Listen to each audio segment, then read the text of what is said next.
Assalamualaikum warahmatullahi wabarakatuh. Alhamdulillahi rabbil alamin. Wassalatu wassalamu ala asyrafil anbiya wal mursalin wa ala alihi wa ashabihi ajma'in. Amma ba'd.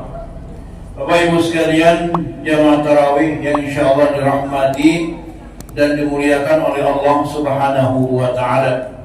Alhamdulillah, pada kesempatan ini bahasan kita tentang nasihat Luqman kepada anaknya. Ya. Jadi kalau kita buka dalam surat Luqman cukup panjang nasihatnya dari ayat ke-13 sampai ayat 19.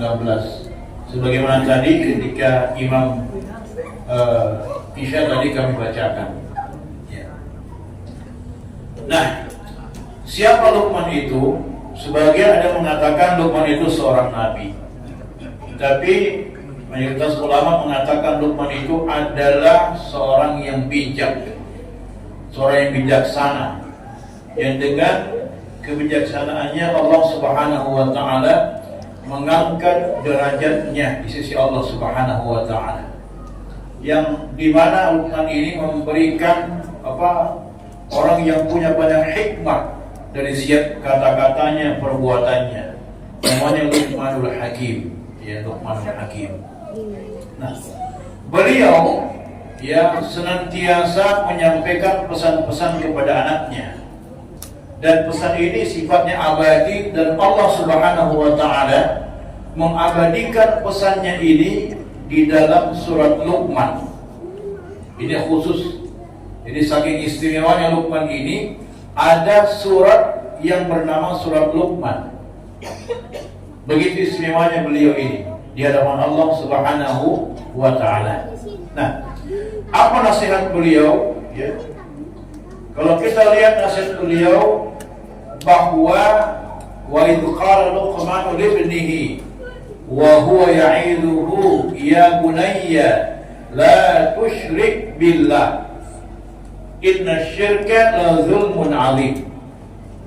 Ketika Luqman berkata kepada anaknya, dan dia menasihati anaknya, wahai anakku, ya, la tusyrik billah, jangan mensyirikatkan Allah, jangan menduakan Allah, tetaplah di dalam akidahmu la ilaha illallah. Karena sesungguhnya kalimat ini diberikan oleh Allah Subhanahu wa taala kepada seluruh nabi-nabinya, kepada seluruh orang-orang soleh, untuk menjadikan kalimat ini sebagai landasan kehidupannya. Jadi semua para nabi itu menggunakan atau membawa kalimat la ilaha illallah. Ya, di sini Allah menggunakan kata illah, ya, satu bentuk pengecualian. Illah selanya pengkhususan, pembatasan, bahwa la ilaha, bahwa tidak ada yang patut untuk disembah, tidak ada sesembahan yang patut untuk disembah illallah, kecuali Allah. Maka kemudian Luqman berkata kepada anaknya, la tusyrik billah, janganlah engkau mensyirikatkan Allah, jangan menduakan Allah, karena sesungguhnya Allah lah yang menciptakan alam ini, Allah penguasa tunggal alam ini, dan Allah tidak pantas diduakan. Makanya dosa yang paling besar adalah dosa kesyirikan. Kalau orang yang tidak bertaubat, maka tentu dia sudah keluar dari Islam. Jadi kesyirikan itu, ya, syirik itu bisa bermacam-macam. Ya. Ada syirik akbar, ada syirik asgar, syirik besar, ada syirik kecil. Ya, syirik paling besar adalah ketika kita yakin dengan sesuatu selain Allah Subhanahu wa taala. Ya. Contoh misalnya, contoh kecil, ya. Taruhlah ini, ya, ini apa nih? Batu cincin. Kalau kita mengatakan bahwa, ya, ini selama saya pakai ini batu, lancar terus rezeki, Nah ini, saudara bibit kesyirikan, Pak. Hati-hati. Hati-hati. Begitu. Nah, syirik yang paling kecil adalah syirik ketika kita riya. Itu syirik asgar. Ketika kita beramal soleh, sholat ini mau dipuji, itu adalah syirik kecil. Dan yang paling besar kesyirikan adalah ketika kita menyembah tentu saja selain Allah Subhanahu wa Ta'ala. Makanya kenapa dulu Rasulullah menghancurkan lebih dari 360 berhala yang ada di Ka'bah ketika itu dalam peristiwa Fathu Makkah, karena beliau ingin membersihkan segala bentuk penyembahan kepada selain Allah Subhanahu wa Ta'ala. Nah ini ya, pesan daripada Luqman adalah la tusyrik billah inna syirka la zulmun adzim. Karena kesyirikan itu adalah kezaliman yang besar. Luar biasa. Zalim artinya menganiaya diri sendiri. Zalim artinya menempatkan sesuatu bukan pada tempatnya. Ini berbahaya. Ya. Nah, Bapak Ibu sekalian Allah Subhanahu wa Ta'ala. Kemudian setelah itu Luqman berpesan kepada anaknya, wa wasainal insana biwalidayhi hamalathu ummuhu wahnan 'ala wahnin wa fisaluhu fi 'amaini an yashkur li wa liwalidayka ilayya al-masir. Dan kami perintahkan kepada manusia agar berbuat baik kepada kedua orang tuanya, yaitu ibunya yang telah mengandungnya selama 2 tahun dalam keadaan lemah yang bertambah-tambah dan menyapinya dalam usia 2 tahun. Di kandungan kita ini selama 9 bulan, ya, kemudian kita dilahirkan, kita disusui, kita kemudian disapi selama 2 tahun, ya, tapi kemudian setelah besar kadang-kadang kita ini tidak menjadi kebanggaan bagi orang tua kita. Orang tua kita itu akan sangat bangga dengan kita ketika kita taat kepada Allah Subhanahu wa Ta'ala. Itulah kebanggaan yang luar biasa. Saya kira apapun profesi kita, apapun kedudukan kita di tengah masyarakat, ketika kita durhaka kepada orang tua kita, maka semua tidak ada artinya. Tidak ada artinya. Gelar apapun yang kita miliki, status apapun yang kita punya, tinggi rendahnya di hadapan masyarakat, kalau kita tetap durhaka kepada kedua orang tua, maka itu tidak ada nilainya di hadapan Allah Subhanahu wa Ta'ala. Betapa banyak orang yang kemudian orang tuanya sudah tua, kemudian mereka justru yang menelantarkan kedua orang tuanya. Di Jepang Pak ada tradisi, itu orang tuanya kalau sudah tua itu digendong lalu dibuang di hutan. Di Jepang itu. Jadi kenapa? Karena mereka kan hidupnya itu kan untuk mencari uang. Mencari uang itu produktif. Jadi kalau misalnya orang tuanya dianggap sudah tidak produktif lagi, mereka gendong orang tuanya, dibawa ke tengah hutan. Setelah itu sampai tengah hutan disimpan begitu saja, ditinggalkan. Mau diapa orang tua yang sampai mati, biarkan. Kenapa? Karena dianggap orang tua sudah tidak lagi menghasilkan uang. Itu ada tradisi di Jepang begitu. Walau apakah ini masih berlaku sampai sekarang. Saya kira dalam Islam tidak seperti itu. Justru orang tua itu yang insya Allah menjadi yang namanya orang yang bisa saja menjadi pembuka rezeki kita.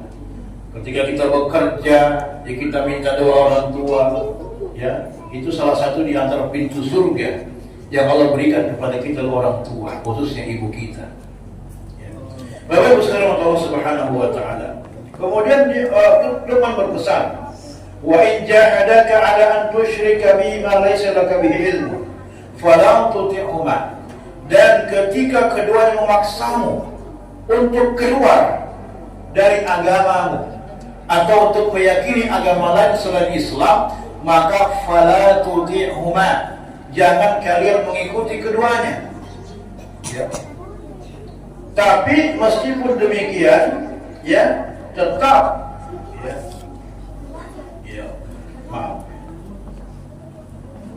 Wala tuhma wa sahibuhuma fid dunya ma'rufa. Tetap di dunia itu kita memperlakukan mereka dengan baik. Kita memperlakukan beliau-beliau itu dengan baik, meskipun ya orang tua kita itu akidahnya berbeda dengan kita. Ya. Jadi banyak para sahabat yang orang tuanya itu non muslim, tapi mereka luar biasa ketaatan kepada kedua orang tua mereka. Meskipun berbeda keyakinan, tetap ketaatan kepada orang tua itu dilakukan. Tapi selama ketaatan itu sesuai dengan ketentuan Allah Subhanahu wa Ta'ala. Ketika mereka mengajak kita untuk menyekutukan Allah atau keluar dari agama kita, maka tidak layak kita ikuti. Gitu. Kenapa?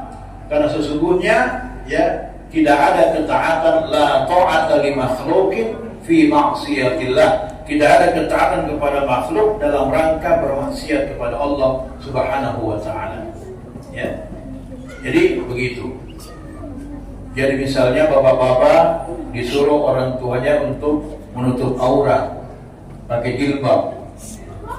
Bapak-bapak ya, jangan diikuti karena jilbab itu khusus untuk perempuan. Waduh, kalau yang ibu-ibu ya baru. Nah, tapi menutup aurat itu wajib, ada batasannya bagi laki-laki, dari pusar sampai lutut. Kalau perempuan semua tertutup kecuali wajah dan telapak tangannya. Gitu. Nah, wattabi' sabila man anaba ilaihi. Ya. Lalu kemudian ikutilah jalan orang yang kembali kepada Allah maksudnya. Nah, kemudian Luqman memberikan pesan kepada anaknya, ya bunayya, innaha in takum mithqala habatin min khardalin. Wahai anakku, ya, sungguh jika ada sesuatu perbuatan yang seberat biji sawi, dan berada dalam batu, au fis samawati, atau di atas langit, au fil ardi, atau di bumi, ya tibi Allah, niscaya Allah akan memberinya balasan.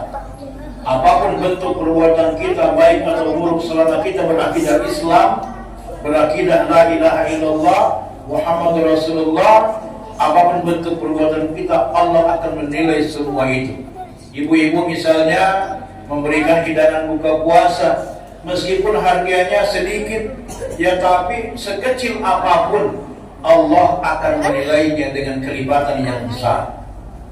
Jangan ragu-ragu untuk kemudian membawa hidangan buka puasa ini. Atau di bulan Ramadan itu kita bersedekah berinfak, membangun masjid, memperluas masjid, apa yang kira-kira kurang, insya Allah sedikit pun yang kita keluarkan, Allah akan menilainya. Itu tidak ada yang dilewatkan oleh Allah Subhanahu wa Ta'ala.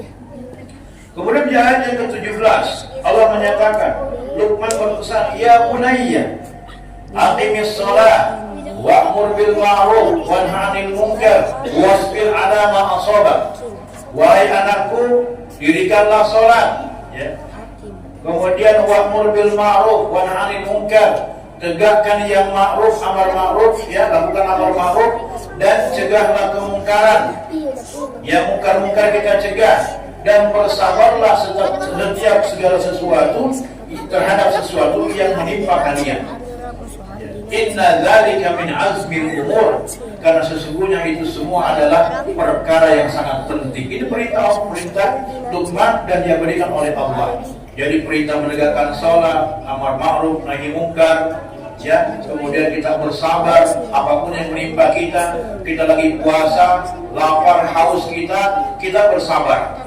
Ya. Ini dalam rangka untuk memenuhi perintah Allah Subhanahu wa Ta'ala. Lalu ayat selanjutnya, wala, ya, tusawir haddaka linnas, jangan kamu berpaling, memalingkan mukamu dari manusia. Jalan kemudian tidak mau nyapa-nyapa orang, ya begitu. Kalau lihat orang bawaannya kayak benci saja. Wala tamshi fil ardi maraha, dan janganlah engkau berjalan di atas bumi ini dengan kesombongan. Innallaha la yuhibbu kulla mukhtalin fakhur. Sesungguhnya Allah tidak suka orang yang menyombongkan dirinya dan yang angkuh. Jadi jangan sampai kita jalan sambil membusungkan dada begini, ya, tidak mau sapa-sapa orang, memandang remeh semua orang, itu berarti sombong, Pak. Karena sombong itu adalah meremehkan orang lain dan mengabaikan kebenaran. Waqtut min sautik, ya. Kemudian waqtut min sautik, waqsid min sautik, waqtut min waqsid fi masjid, waqtut min sautik. Dan sederhanakanlah kamu dalam berjalan. Artinya, ya, kita berjalan sebagaimana kita apa adanya. Jangan dibuat-buat. Rasulullah itu kan berjalan, beliau kalau berjalan itu biasanya menundukkan kepala beliau, ya. Berjalan cepat Rasul, ya. Menundukkan kepala, menunjukkan kerendah hatian beliau. Ya, kita sederhana berjalan. Ya, kemudian lunakkan suara. Kalau berbicara sama orang, jangan kita bentak-bentak orang, ya. Jangan bentak-bentak mereka. Apalagi kemudian kepada anak-anak misalnya kita bentak-bentak, kepada pemuda-pemuda misalnya, kan kalau anak muda itu susah apa? Kadang-kadang tidak mau dibentak-bentak. Begitu. Apalagi sekarang, ya. Nah, tentu kemudian, ya, lunakkan suara kita. Kenapa? Karena sesungguhnya inna angkaral aswat la sautul hamir. Sesungguhnya suara yang paling jelek adalah suaranya keledai, kata Allah. Bagaimana suaranya keledai? Ya, saya juga jarang dengar keledai, ya. Itu kan suaranya kayak bagaimana keledai itu kalau bersuara itu jelek sekali kan suaranya. Kalau dibandingkan kuda itu kan ringkiknya beda dengan keledai. Yang itu seperti itu. Maka ketika kita berhadapan dengan orang lain, maka lunakkan suara kita, ya. Kemudian dalam berjalan, sederhana di dalam berjalan, tidak tampak seperti orang yang menyembunyikan diri. Ini juga insya Allah akan berefek kepada lingkungan kita. Bapak Ibu sekalian Allah Subhanahu wa Ta'ala, inilah pesan-pesan Luqman Al-Hakim kepada anaknya. Sekira kalau kita mau kaji lebih dalam, ya, itu luar biasa, ya, kita bisa dapatkan ilmu yang lebih luas lagi. Tapi ya, waktu yang membatasi kita, saya kira cukup saya dulu. Nanti kita bisa perluas, kita bisa buka tafsirnya dalam tafsir Ibnu Katsir, atau lihat penjelasan-penjelasan para ulama terkait dengan masalah ini. Mudah-mudahan kita semua senantiasa bisa mengikuti apa yang disampaikan oleh Luqmanul Hakim kepada anaknya, tidak mensyirikatkan Allah, kepada orang tua kita taat, ya, tidak sombong dan seterusnya. Dan mudah-mudahan di bulan Ramadan yang mulia ini, dalam rangka membentuk karakter kita untuk bertakwa kepada Allah Subhanahu wa Ta'ala, kita bisa memenuhi itu semua. Semoga Allah menerima seluruh amal ibadah kita di bulan yang mulia ini. Demikian apa yang kami sampaikan. Terima kasih atas segala perhatian. Mohon maaf atas segala kekurangan. Usikum wa nafsi bi taqwallah, faqad fazal muttaqun. Assalamualaikum warahmatullahi wabarakatuh.